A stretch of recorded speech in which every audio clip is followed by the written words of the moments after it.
little trip out for me today with a Rover 820 sunroof and headlining, or the what's known as the biscuit.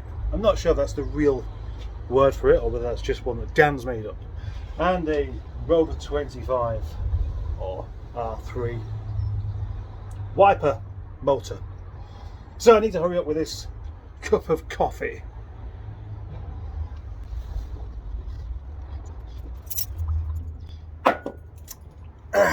Well, as you can see, I have parts in the back of Project Nigel for delivery, and my family did want to come along, but as you can imagine, there's no way there's anyone going in the back of there.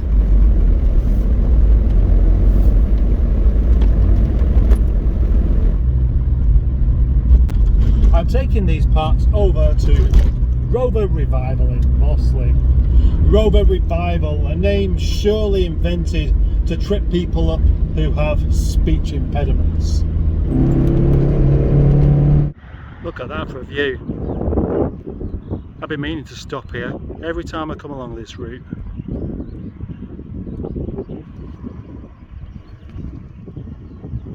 Manchester over there.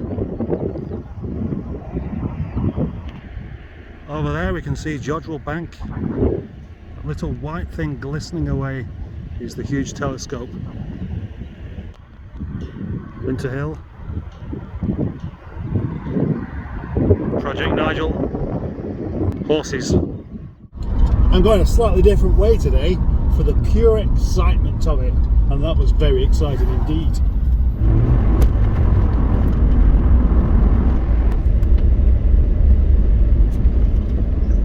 Over the years, towns like Rochdale have become more and more dead. Even if you go on there on a Saturday afternoon on a sunny day like this, all you'll see is just one or two zombies knocking about and the occasional tropoplas. And then you come to Uppermill, which is just a quirky little village, and it's absolutely bustling with cafes open, little funny shops open, people walking dogs, people without masks, people leaving dogs outside. Every time, loads and loads of people here. It's like there's some sort of secret porthole in Rochdale that people just climb into and end up here. And there's a sign at that porthole that says no zombies or druggies allowed, and that's why this remains a nice place.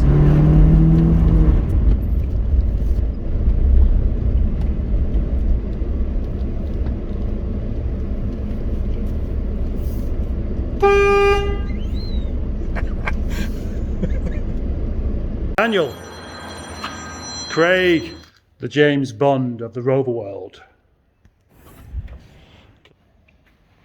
It's 12 o'clock. I've got about 20 minutes to get home. And Jeremy Vine's on holiday. Jeremy's annoying in kind of a good way, but Vanessa Phelps is annoying in an annoying way, which I don't like. She's annoying in a bad way.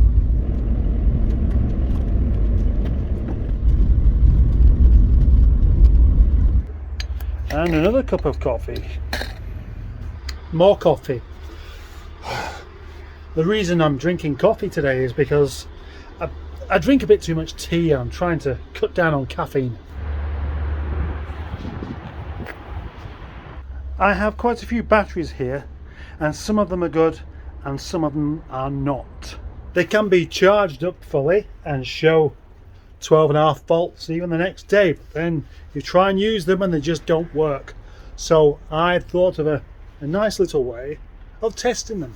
How effective this will be, I really don't know until I try it. As I remember, that battery is not particularly good. Nothing there at all. Right, that one can go on the good pile. Also good.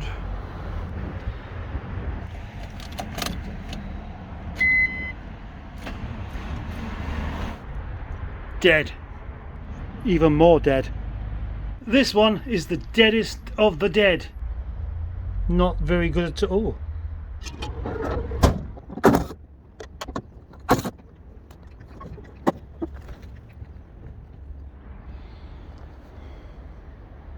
That's how easy it is to take a door off. Putting them back on is a bit more difficult. What shall I do next? I do want to remove the tailgate. Just not really sure where I'm going to put it at the moment. But this is easy enough as well, because they're just 4 13mm bolts holding it on. And then the wiring as well, so I've got to make sure that's undone first. Does that look like a D? Somebody just pointed out and said Project Diggle. Project Diggle. I must say, Nigel's had quite a lot of attention today. Lots of compliments. But I'm not sure whether those compliments were meant sarcastically or not. Anyway, back to Larry.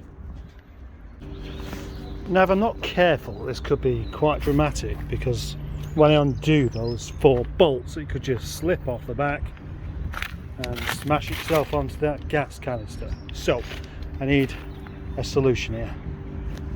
Anyway, they wasn't 13, they were 15. No, they were 14. Strange that.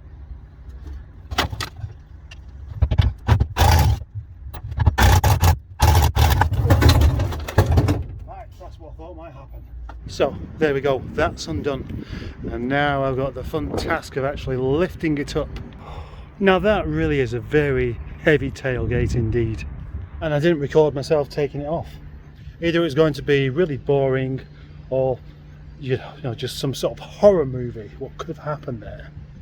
I don't like horror movies, so I'm not going to make one. Alright, I really do hope someone will buy this. It's far too big and cumbersome to just have hanging around for any length of time. I'm going to have to put it inside. Now, my videos are always a little bit inconsistent, and I wouldn't say I design them that way or make them that way deliberately, but it's just how they happen. And I'm not embarrassed by it, and I'm not going to apologise for it, because it means I can show you things like this.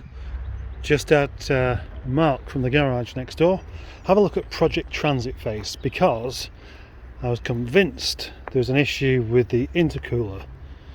When it's under load, it makes a horrible hissing sound and doesn't really pick up. And he couldn't find anything wrong with it. But he did find this. There is my turbo, and that's supposed to have a band there connecting the manifold to the turbo, and it's not there. Look at that move around. Unbelievable.